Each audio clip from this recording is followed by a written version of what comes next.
Yeah, it's not following the show slides. Let me. Okay, there we go. Ooh, get my own echo. Okay, so got that. Excellent. Thank you all so much for having us. We're really excited to share some of our work and information about including accessibility in UX research. Again, my name is Annie Ross. I'm an assistant professor at Bucknell University. And my research is in kind of understanding how people in different roles approach and engage with accessibility and collaborate around it. So before we dive in, I'm going to make a quick pitch, and I'll put these links in the chat as well for if you are interested and open to being contacted about interviews, surveys, things like that around your roles. And this is for the full range. If you have no idea about accessibility, I am super excited to talk to you. If you are specialized in it, I'm super excited to talk to you. So any range of interest, please feel free to fill out that link or to reach out to me through LinkedIn. I'll post my email and stuff as well. And then most of the talk I will pass off to my research students who are all undergraduates in computer science at Bucknell. And they were working with me this summer on this project. So I'm really excited for them to share. And do want to give a shout out particularly to Krystell, who will be on the job market this year. And then of course, Aya, Alexa, and Farhaj are looking for internships as well. So I know they're excited to also continue to network and branch out there. But with that, I will turn it over to them to present and give them the controls.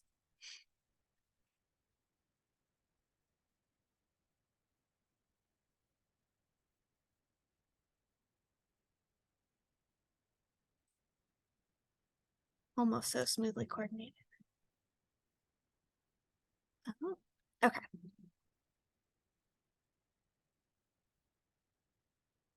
All right, Alexa, were you starting us off?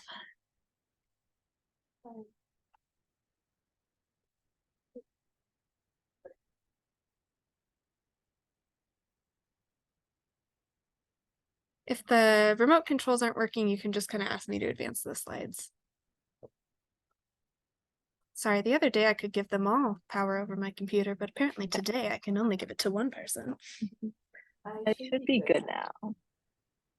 So, like Professor Ross was saying, this past summer, we've been able to work with her as our mentor to explore the field of web accessibility through interviewing designers, developers, and accessibility experts, learning how to hack toys to make them more accessible, completing accessibility audits, and making changes to websites from our university and local businesses to improve their accessibility, and a ton of other hands-on experiences. So we're by no means experts, as there is so much to learn and research about this underrepresented field of web accessibility. But this summer has given us all, I think, a really great foundation that we can definitely confidently use to make our future work more accessible to help others do so as well.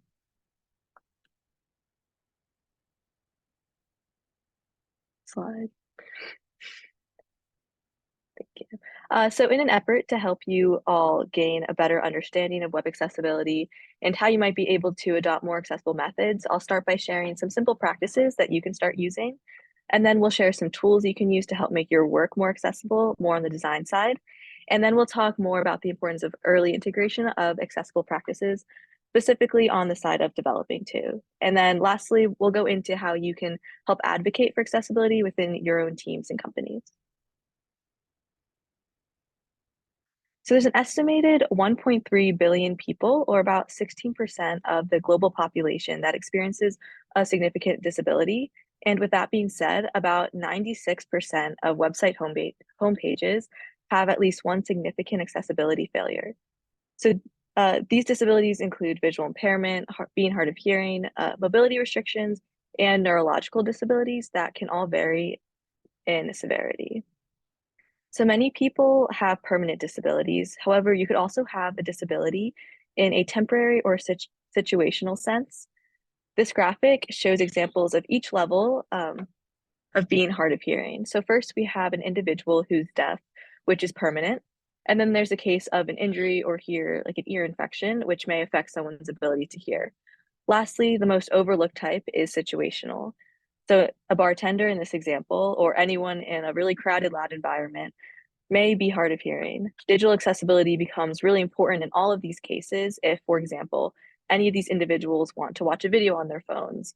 Video captioning would then become very necessary or at least helpful for them to do so in those spaces. So what is accessibility? Accessibility in general is about making information, activities, and environments usable for as many people as possible, focused on taking into account the needs of people who have disabilities. Web accessibility is about specifically making web pages and all digital content accessible. So the first step to entering the scope of accessibility is understanding why it's important, despite how crucial, or why it's important, because despite how crucial it is typically undervalued and ignored in the tech industry. So there are three main reasons why accessibility matters on our end. First, the biggest one is the human case. So computers and other technologies are typically depended on by most on a daily basis, as we all know. And the majority of tasks and services have become digitized, like paying for bills or even most shopping. And it's not fair for those who have disabilities to not be able to use our software or websites just because we were either too lazy or not well versed enough in accessibility to implement it. Next would be the business case. Making your content accessible allows you to share your company's purpose with all potential clients to help grow your customer pool. Accounting for accessibility will also improve your SEO or search engine optimization ranking of your website. And if you don't know, SEO ranking is just about how high up on search engine results your page appears. So SEO algorithms can interpret accessible sites a lot more efficiently, which ultimately improves their ranking. Additionally, no one wants their company to be known as not inclusive from a branding standpoint. So that's another big reason why you should care about accessibility. And lastly, there is also this legal case, which is what sometimes forces companies to pay attention to accessibility guidelines. Web content is required to be compliant to the Americans with Disabilities Act, and there have been many cases of platforms being found to be inaccessible, leading to lawsuits against them. So in addition to features like video captioning, there also exists an array of assistive technologies that provide users different ways of delivering input and receiving output based on their needs. So for instance, there are many simplified navigation tools like the ones here. Pictured is a woman using a sip and puff switch that allows her to navigate the page just with her breath. So that's the image on the left. And then on the right, there's someone using a joystick instead of a mouse to move their cursor, which could help people with certain motor tremors or other related disabilities. The last example I've included is a screen reader. Here you can see a man with a visual impairment holding his phone to his ear while utilizing a screen reader, which audibly describes the content and allows for page navigation using different keyboard or sometimes verbal commands. And so to help your understanding, I've included a quick demo to show what it's like using a screen reader, because this is one that I will be talking about quite a bit.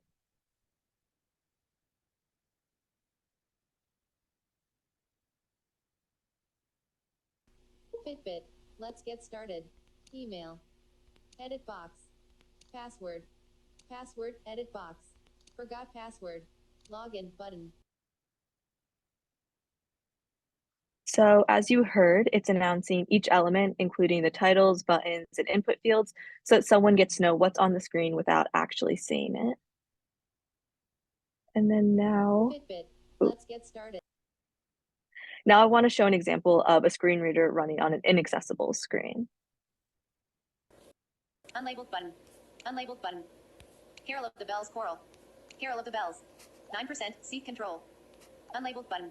Unlabeled button. Disabled. Unlabeled button. So the problem here is not the use of a screen reader, but it's the data that whoever developed this application included. And I'll go a lot more into detail about the information that is needed in a few minutes, but I just wanted to show the two sides of screen readers. Unlabeled. So these all allow users to move across screens with fewer controls and are important for us to keep in mind because they work best with static elements activated by simple clicks. It's important to create software that is compatible with these devices, and this doesn't mean the process of coding or design needs to be fully changed to fit accessibility in, but there are little alterations and additions that can definitely help. So learning about accessibility at first can seem like a lot, but there are many simple and easy practices that you can start now that could drastically improve the accessibility of all of your pages. So firstly, for screen readers to work, we need to include alternative text on our web pages. Alt text lives in the metadata of an image and is what the screen reader reads aloud.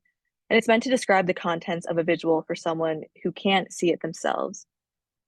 So like it says here, good alt text would include a meaningful description that conveys all the necessary content, any text in the image, and it describes the image's function, like if it acts as a button or a link.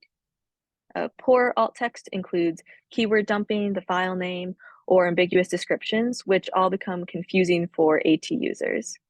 Images can be vital to understanding the content of a page, so it's super important that everyone's able to experience them, whether it is visually or audibly. So here's a quick example of alt text for this image of a baseball player swinging at home plate. So the first example of that alt text is just the JPEG's file name.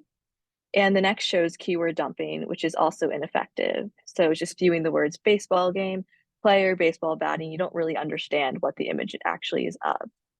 Then all the way on the right is an acceptable example of alt text for this image shown. And that'd be David Ortiz of the Boston Red Sox batting from home plate at Fenway Park. Another often overlooked practice is having effective link titles that describe the purpose of your links. So commonly used poor link titles include pasting the link's web address or labeling it "click here," which you see a lot. And although links may be surrounded by text that that might explain it, the links aren't always going to be accompanied by that text. So like you can see on the right, every web page provides this window where the links of the page are displayed as a list, which is particularly helpful for AT users to quickly find links that they need. And in this case, if a link is called "click here," the user will only see that title and will have no idea what the link is actually for, where it goes. On the other hand, using a label that explains where the link will lead, such as Web Content Accessibility Guidelines, will let the user know where the information they want is. Next, we have heading levels. So we use heading levels all the time to quickly skim pages in order to find the information we need when we're visually seeing the page. Assistive technology also allows users to browse content by the headings, but only if heading levels are specified in the HTML. So headings must be coded in because if it's simply made bigger or bolder, AT won't recognize it as a heading. It's also important that the hierarchy of headings is purposeful and properly used, meaning that no level is skipped, so that assistive technology users don't get confused and think that content's missing. So now we have color contrast. Colors are a key part of the design of a website, but for those who are colorblind or have a visual impairment, poor color selection may make it near impossible for them to read certain content. In a recent study, WebAIM found that about 83% of homepages do have color contrast errors based on the standard web content accessibility guidelines, even though the contrast on your site can be easily tested using online contrast checkers where you just input the hex values of the foreground and background colors. A lot of people don't do that. And so even though you might think that you can see it yourself, a lot of people might not be able to see it. So the accepted color contrast ratio is at least 4.5 to 1 for normal text and 3 to 1 for large text. But again, there are many resources that can help you so that you don't need to actually remember these exact numbers. And then again, here on the right shows some examples, even though you might be able to see some of the examples on the left that are bad contrast, it's really important to understand that a lot of people most likely cannot read those. And then lastly, we have using plain language. Plain language is writing in a way that's understood by your audience the first time that they read it. Methods to help you write more plainly include writing in an active voice, in concise paragraphs and sentences, and with everyday words. Plain language makes your content a lot easier to comprehend by AT users since, like you heard with screen readers, they usually are read very quickly, and it's a benefit for all readers in that it allows you to skim for needed information and interpret it quickly. It also can help your information be more understandable by those with cognitive disabilities, so not just those who use screen readers. So I was only able to go somewhat in depth about 5 practices that we all got to use a lot this past summer, but I did want to share more to put on your radar in terms of what you could start implementing and considering today. So first, we have the general idea of keyboard accessibility, which is about ensuring all functionality can be accessed using a keyboard. And then we have focus management, which is about clearly indicating focus states for your interactive elements. We have video captioning, which I talked about a little bit, which we all know is about including captions for videos to make content accessible to those who are hearing impaired. And then lastly, responsive design, which is about ensuring the website is accessible on different devices and screen sizes. So lastly, before I pass it off to Krystell, I did want to push you not to be intimidated by the breadth of content out there and that we're throwing out to you. Digital accessibility doesn't have to be scary or difficult, but it is important to start somewhere. And we just want to help you grow your own personal accessibility toolkit of skills that over time you can hopefully begin incorporating into your own work. So now Krystell is going to go into more specific tools that can help you. Thank you so much, Alexa. So as Alexa stated, we're going to go into a couple accessibility checker tools that designers may use to consider the best practices that Alexa was speaking about, and going into some common design challenges that will be shared by Aya. Next slide. So when design tools don't contain any plugins, there are some other resources that we can resort to. First up being the Web Content Accessibility Guidelines. So going through the WCAG, or otherwise called WCAG, the WCAG guidelines are a great way to start, as many checkers and plugins are based off of those guidelines. WCAG ensures designs and sites are perceivable, operable, understandable, and robust. And their guidelines are separated by conformance levels, conformance level A, level AA, and AAA. Moving on to the IBM accessibility table, which is a table that's very similar to the WCAG guidelines, but it's more concise and ensures an extra layer of checks. And WebAIM contains some accessibility checkers as well, some of their own, including color contrast checkers, color reliant link contrast checkers, the Wave accessibility tool that Farhaj will get into a bit later, and some website audits from WebAIM experts themselves. The screenshot shown to the right underneath the WebAIM section is showing an example of a color contrast checker, and users are able to choose a foreground and a background color using the color picker, and the checker will alert users if the contrast ratio passes or fails accessibility guidelines. And lastly, we're going to talk about the DQ accessibility checklist, which is also a great way for designers to check if their designs are accessible. Very similar to the other accessibility checklists in the previous slide, DQ has checks that are grouped by interaction methods, navigation, structure and semantics, error prevention, contrast, language consistency, timing, movement, and visual and auditory alternatives.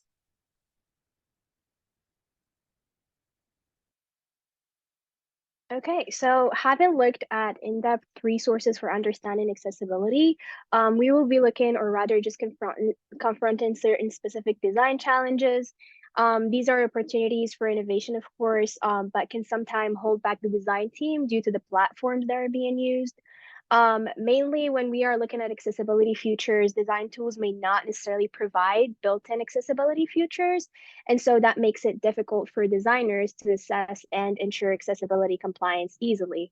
And then, well, one solution that I'm going to be unpacking with specific examples later on could be to intentionally activate plugins within the platform you're using. And so that can sometimes help cover some accessibility standards.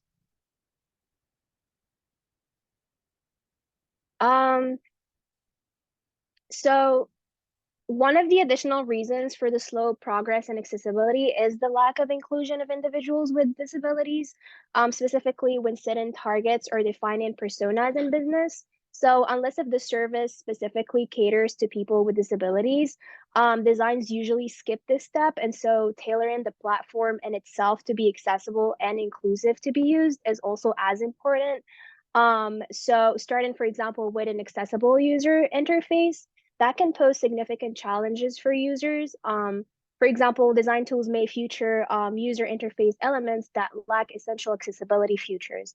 One permanent concern is the absence of keyboard navigation support, which can hinder the experience for individuals who rely on screen readers or just have motor disabilities.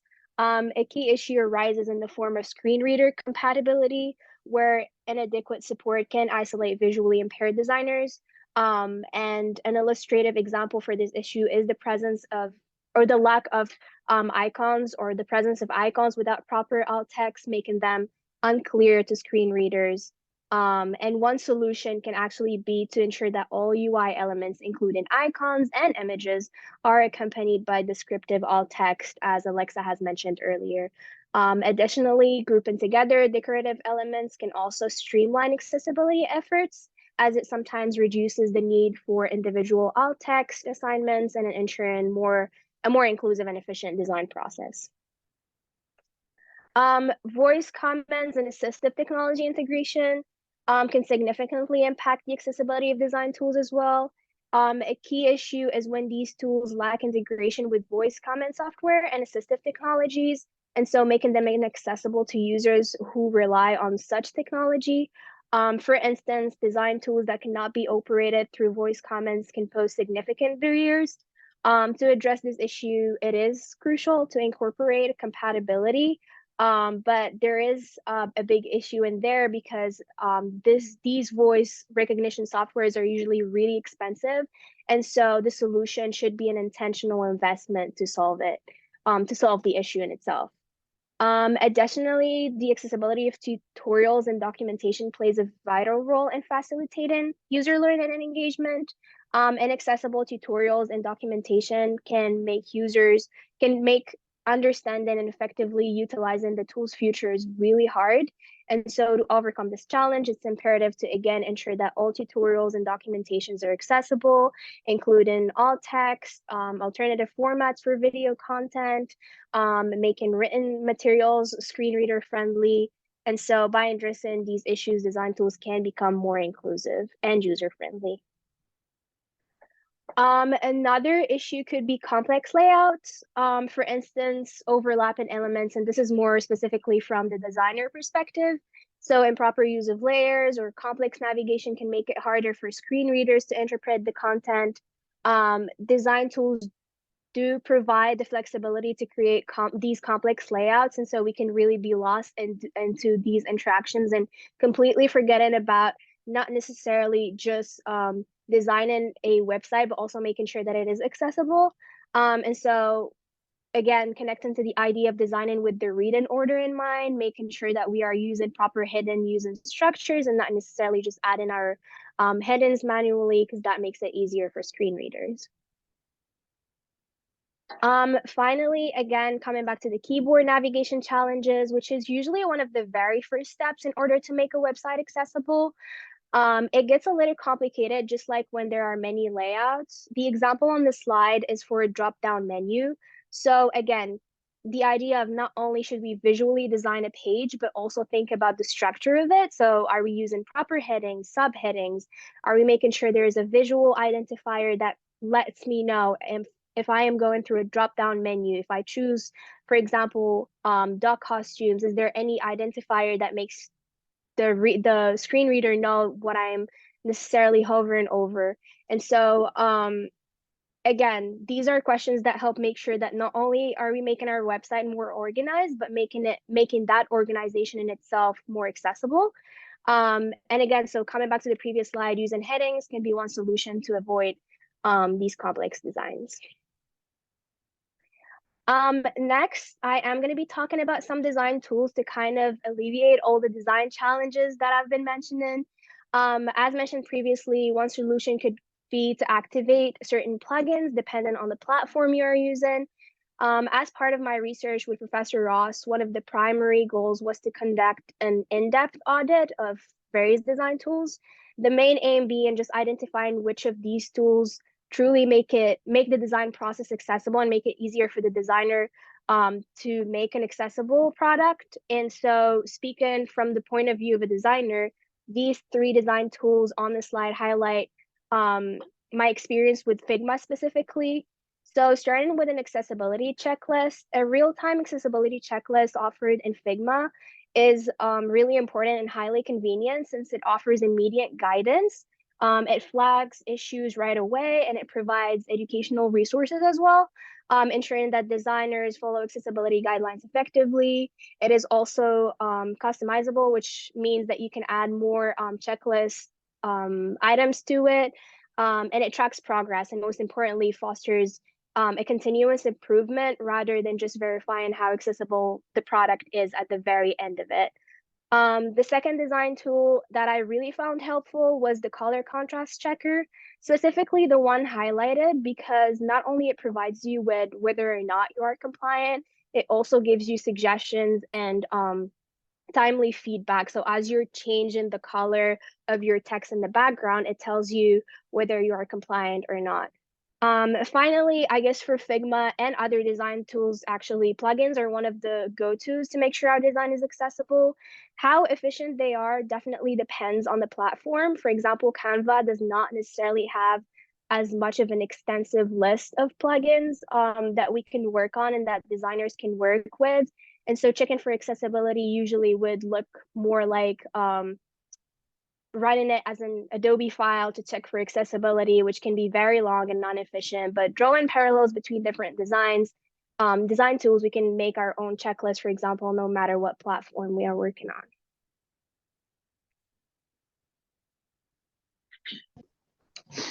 Well, everyone, now we're going to be diving deep into some tools to help you while developing. And first up, we have accessibility checkers. Next slide, please. So, what are accessibility checkers? These checkers play a really critical role in identifying potential issues that may hinder users with disabilities from fully accessing our website.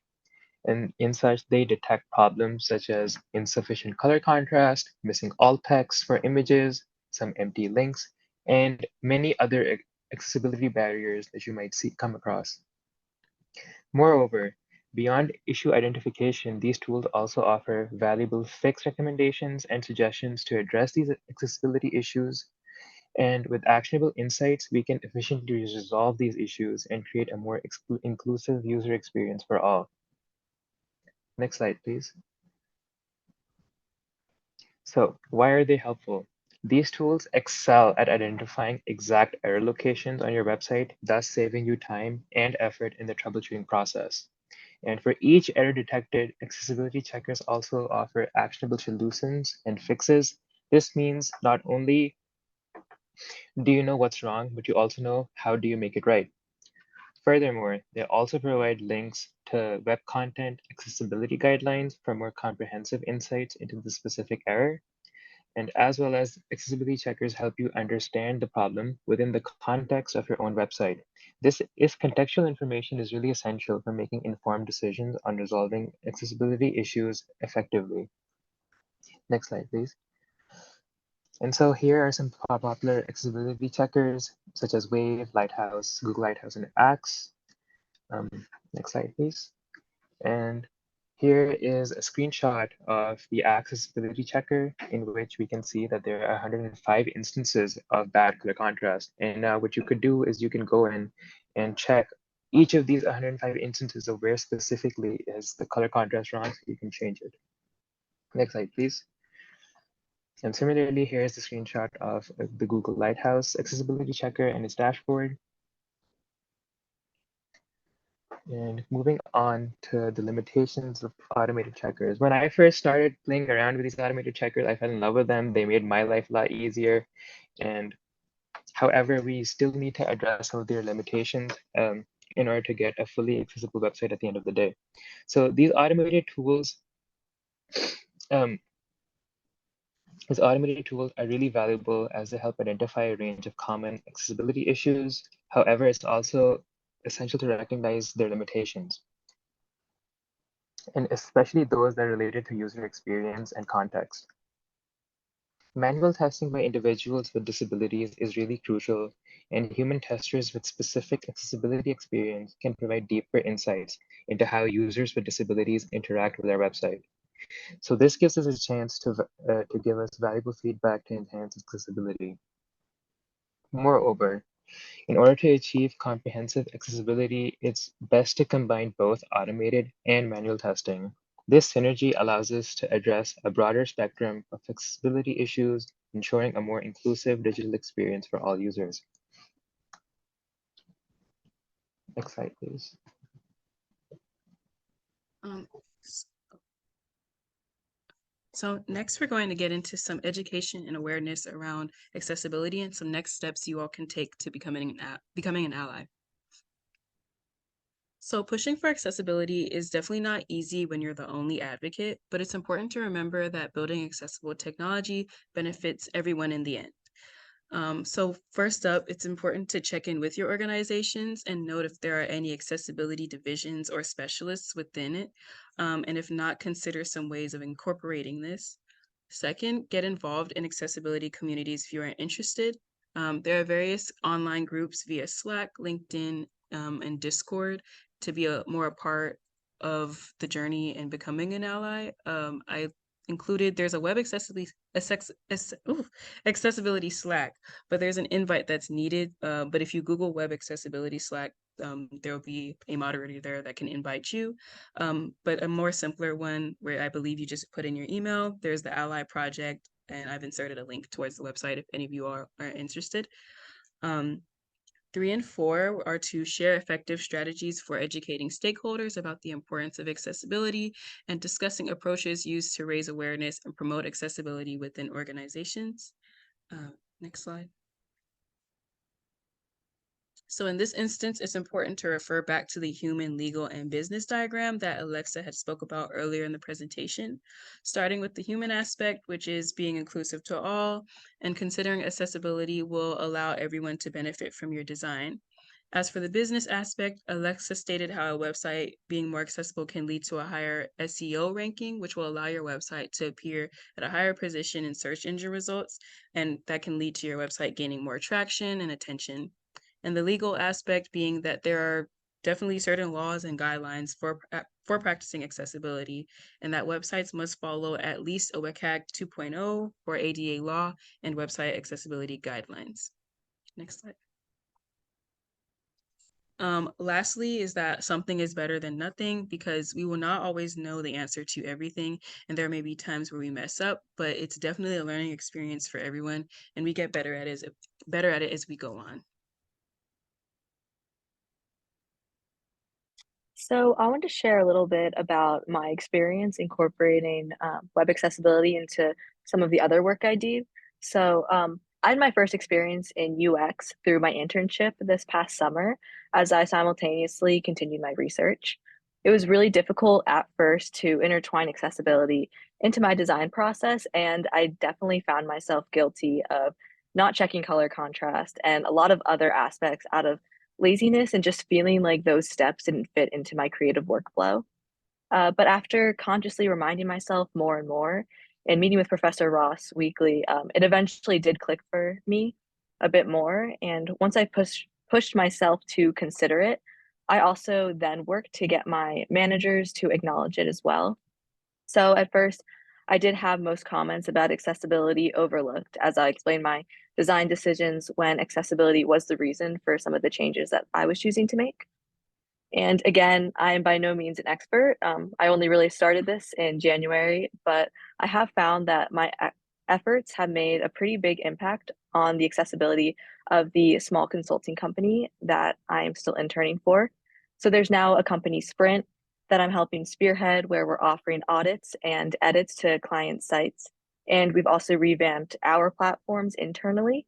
And I got the opportunity to write and publish a blog post on the company's page about incorporating accessibility into your company. So check that out if you'd like.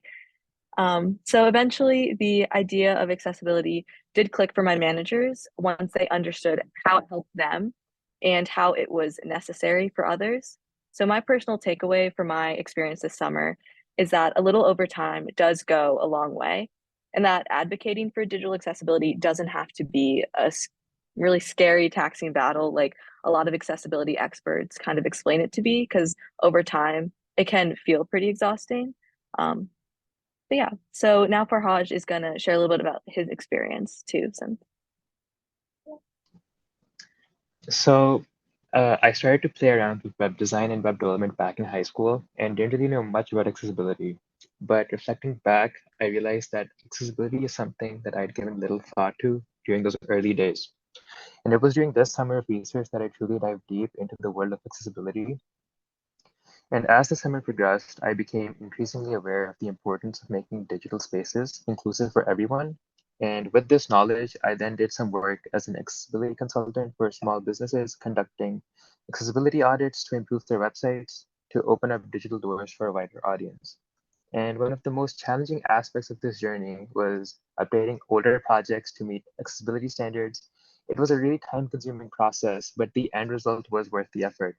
And more importantly, I integrated accessibility considerations from the very start of my design and development process for future projects. And so the takeaway from this adventure is really clear, is to start small and to stay inquisitive and keep accessibility in mind from beginning, because it's not only efficient, but also really impactful in making our digital world more inclusive.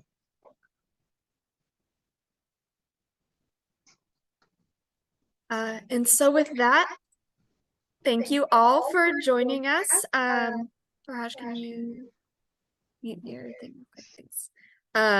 It's all good.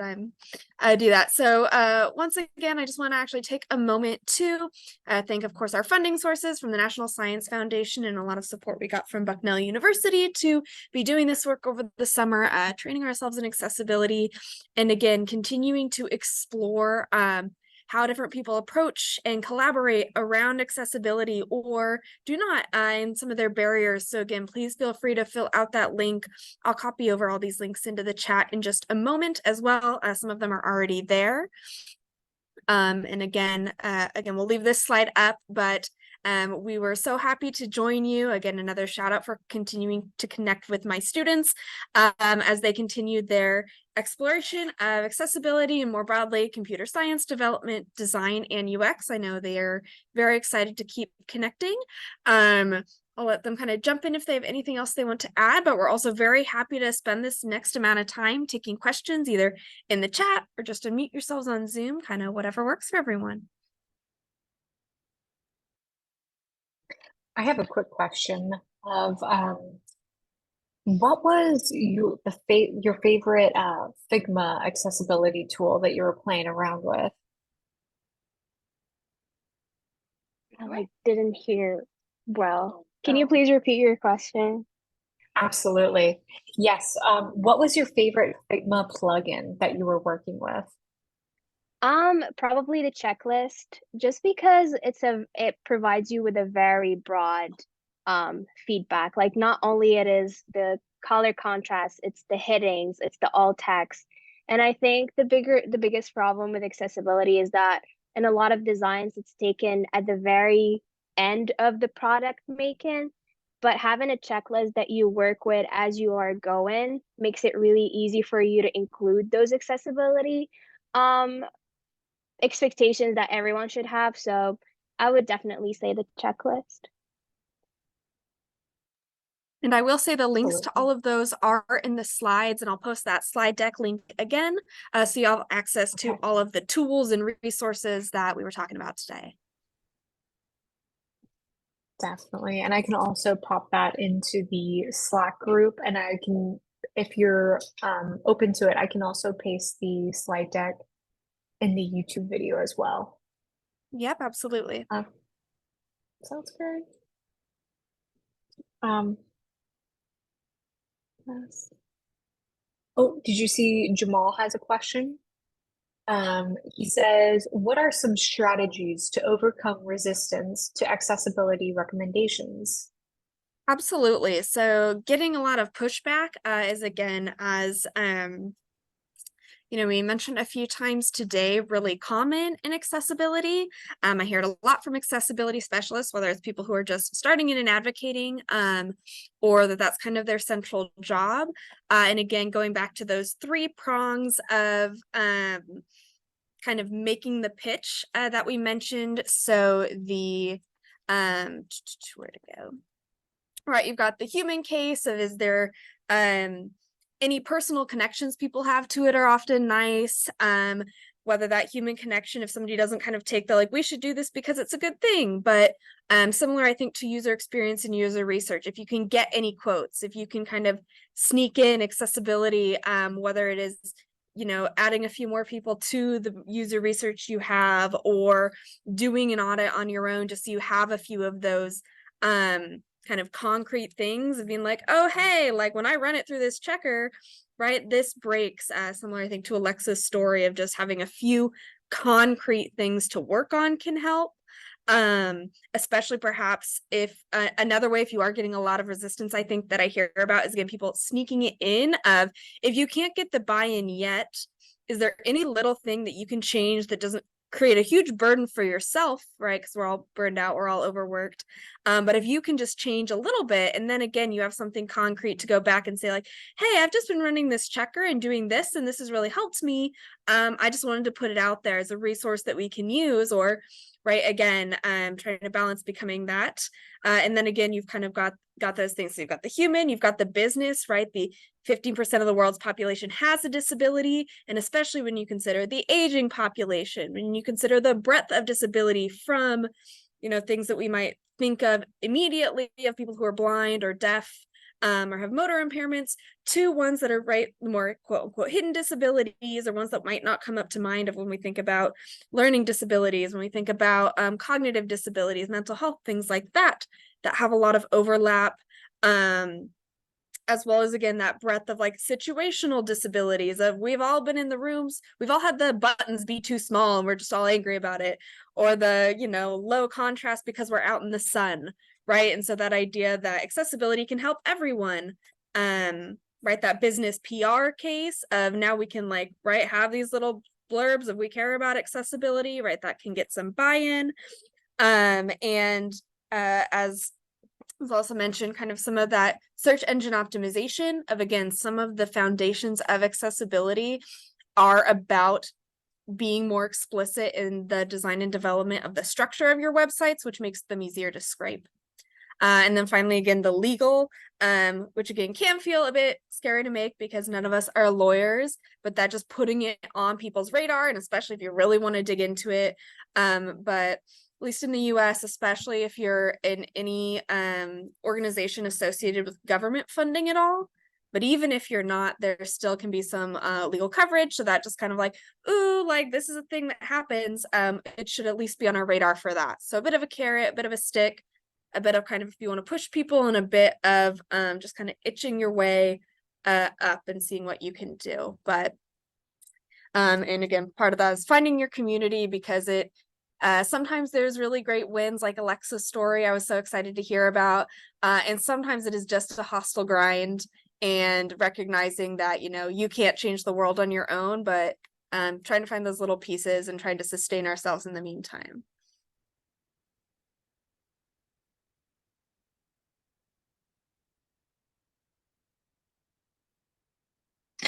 Farhaj, I want to know a little bit about your these audits that you were working on, and I don't know what the process was like for that, how amenable the companies were to findings.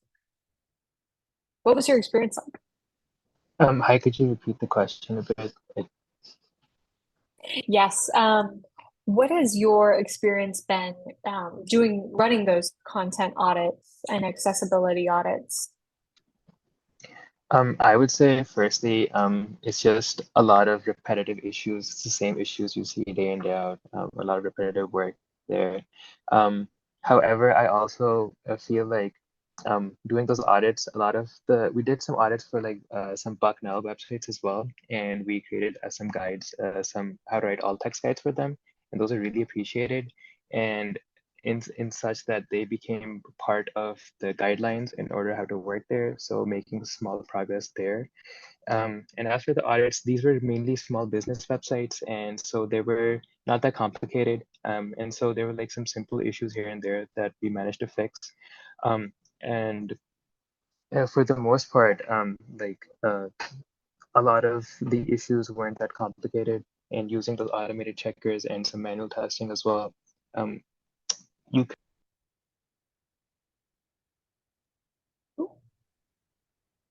Oh, I think we lost you.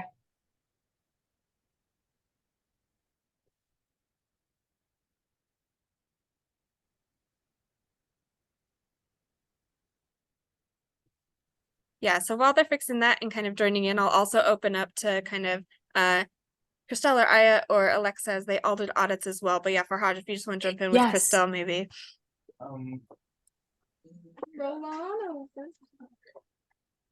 Hello, everyone.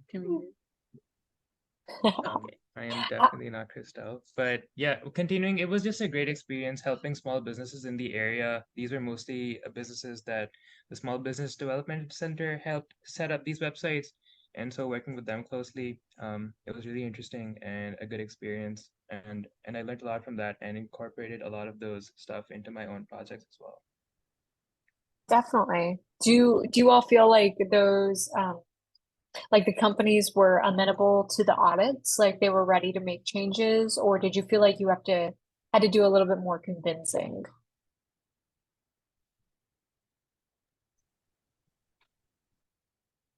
Yeah, so for the convincing part, we mostly simply just made a document outlining the changes needed to be made and submitted them. And so we didn't receive a lot of backlash or like some rigidness in order to make those changes. Gotcha. Yeah, I was also going to say too, like in our case, a lot of these companies were kind of coming to us in a way. I think like Okay. hearing about the work we're doing through the grapevines, like they were looking to get their websites to be more accessible. So luckily in our case, they were interested. They wanted to like hear what we had to say and kind of do what we thought was needed to be done. So. Definitely. Yeah, I would say a lot of that is true. And we got a range back as well of people who just took some of the tips that we gave. Because essentially most of the companies that we audited that we actually reached out to so far and helped remedy were ones that, again, yeah, were kind of cold as people who had responded for a call for people who wanted help with their accessibility. And so we had the range of people who just like wanted a few tips of how to do it themselves. We'll probably be following up to see if that actually worked. And then one that we kind of did the redesign, and I think they weren't against it, but they were definitely kind of like, okay, like do what you want. And especially we had some trouble with a WordPress site that we couldn't get it to visually look like their old one because of the constraints of the theme that the library and IT folks had developed to follow accessibility constraints in that way of like, it didn't have to be a worse theme than before. It just happened to be the theme that they were working on, that they were also working on the accessibility of. So we had a few tensions there where kind of that transition, they were hostile to it, but they're like, it doesn't really look as nice. Like it'll be fine, but and so that again, kind of going back to some of it's beyond our individual practices. Some of it depends on like the tools that we choose and kind of a few steps before we're actually making each page. Definitely. What were some of the more most common issues that came out of those audits? I would say color contrast, keyboard navigation was also a really big one. Connecting to the idea where I was talking about how like talking about the drop down menu. So like a drop down menu is really complicated because then if you use the screen readers, it would tell you what the main menu options are, but then as you go through every single one, it wouldn't necessarily read that out loud. So that was like a common thing that was also related to the bigger theme that they were using. Again, color contrast was another big one, but that was easier to fix. I don't know if anyone wants to add anything. Oh, I was just gonna add really quickly. I feel like, well, I only did one to be fair, but the one that I did had an issue with alt te or yes, alt text was a pretty big issue. Because a lot of this specific website, they had a lot of flyers that were made as images, in which we kind of had a suggestion for PDFs so that you can do like PDF accessibility. But yeah, like they would have the name of like the event going on and what was on the flyer as the header. So there was like a heading present, but for those who are using screen readers, like let's say it would just say like image, but it wouldn't have like the alt text that's there. So somebody would probably think that it's an image that's something totally different. Meanwhile, we know over here that it's the actual flyer, but it wasn't as explicit. So That Yeah, totally and I checks would out. I've run into those issues. Oh yeah, and then I was just gonna add, I know that again, talking to some other businesses as well, especially with color contrast, again, kind of a thing that can be challenging for people is when it comes to brand colors of like once the brand colors are Cool. chosen, like getting that contrast resolved is tricky. And we talked to some folks about how they get around it if they don't have the power to influence brand colors of like, okay, we'll use the brand colors as an accent color instead of like, I mean, even Bucknell has like bright orange on bright blue, and it's very striking. But just little Yep. ways around that of the like, oh, I may not have full control over every facet, but how do I tease apart the little things that I do have control over? Oh yeah. At the University of Florida, we have, I call them screaming colors. Because they just scream at you. So luckily, in their branding guidelines, they provided a few alternate options, and I typically use our colors as accent colors. So that way only the accents scream at you. Sorry, you left. All right. Are there any more questions from the audience? All right. Well, without further ado, thank you so much, all, Annie and your students, and I wish you all the best of luck. I'm going to go ahead and get this posted on YouTube, send out some links. Typically, that takes me a little bit of time, but yeah, thank you everyone so much for coming in and presenting and giving a really good talk. I'm very excited to get this posted and just have it. Yeah. Yes. Thank you again so much for having us. It was wonderful to meet some of you, and yeah, thank you again.